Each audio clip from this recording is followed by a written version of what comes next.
Hoy se conmemora el Día Internacional contra la Corrupción. En el año 2003, las Naciones Unidas aprobaron la Convención de las Naciones Unidas contra la Corrupción, a la cual Honduras es parte signataria y la ha ratificado. ¿Dónde estamos en el combate a la corrupción?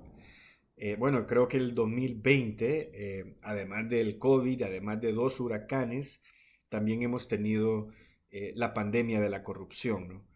Hemos prácticamente, eh, se puede decir, retrocedido por lo menos 10 años en el combate a la corrupción a partir de la salida de la MASI. Se han aprobado sendas leyes de inmunidad parlamentaria, leyes para otorgarse también facultades que no están en la Constitución, leyes también para blindarse ante cualquier acto de la justicia.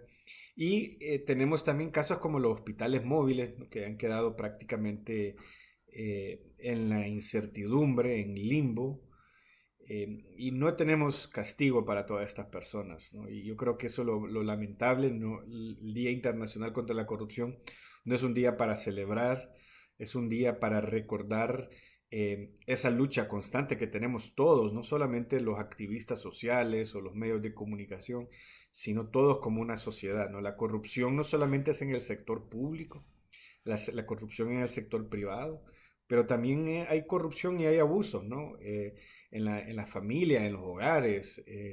Creo que de ahí tenemos que empezar, ¿no? La corrupción muchas veces creemos que solamente la cometen los funcionarios, pero los funcionarios vienen de un lugar y esa es la sociedad. Entonces, si no inculcamos valores en la sociedad, en la juventud, en los liderazgos de los partidos políticos, ahora que estamos ya para las primarias, difícilmente vamos a tener realmente un país libre de corrupción. La corrupción es estructural. ¿Qué quiere decir esto de estructural? Que los poderosos, las élites, tanto políticas, económicas, religiosas, militares, eh, han diseñado un Estado para beneficiarse a ellos mismos, crean leyes para beneficiarse, las instituciones responden a los intereses de ellos, no les aplica la justicia. Esa es corrupción estructural, es una manera de dominación social, es una manera de opresión y eso es lo que tenemos en Honduras hoy en día. Cuando vemos que se desmonta instituciones de justicia, cuando vemos que se nombran personas de dudosa reputación para llevar a cabo procesos, para llevar a cabo licitaciones, para ejecutar contratos. Esa es la realidad de nuestro país, cuando vemos esas desigualdades, que la ley solamente se le aplica a los más pobres o a los que no tienen amistades con los poderosos o que no están vinculados con los poderosos. La corrupción es sistémica. También, ¿qué quiere decir eso? Que forma parte de un engranaje, de una maquinaria.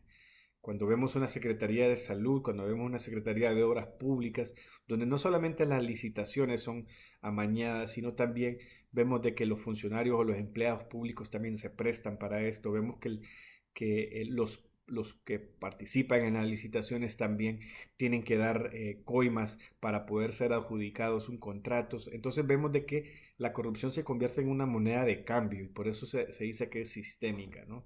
Pero de nuevo, la corrupción no solamente es robarse el dinero o malversar los fondos o enriquecerse.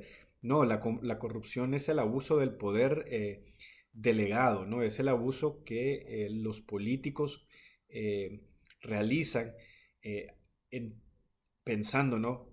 En el bien común cuando realmente están pensando en ellos mismos, ¿no? La corrupción es justamente eso, ¿no? No lo veamos desde del punto de vista legalista, ¿no? Veámoslo desde el punto de vista de la representación democrática, también de la representación de la sociedad, ¿no? Cuando un líder religioso abusa de su situación en su iglesia, ¿no? Abusa de su poder, de influencia en su congregación, eso es corrupción también. Cuando un empresario sabe de que hay una demanda, ¿no?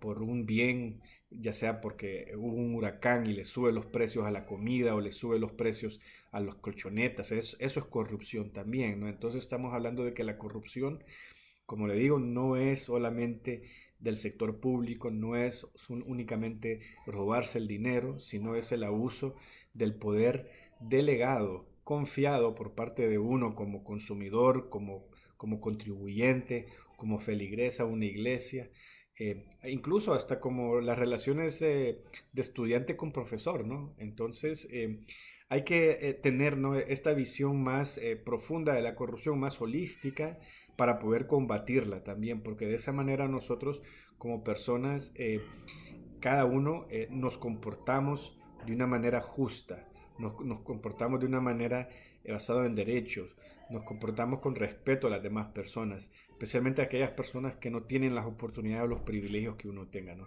Ese es el verdadero combate a la corrupción, de ahí partimos, ¿no? Esa es la esencia.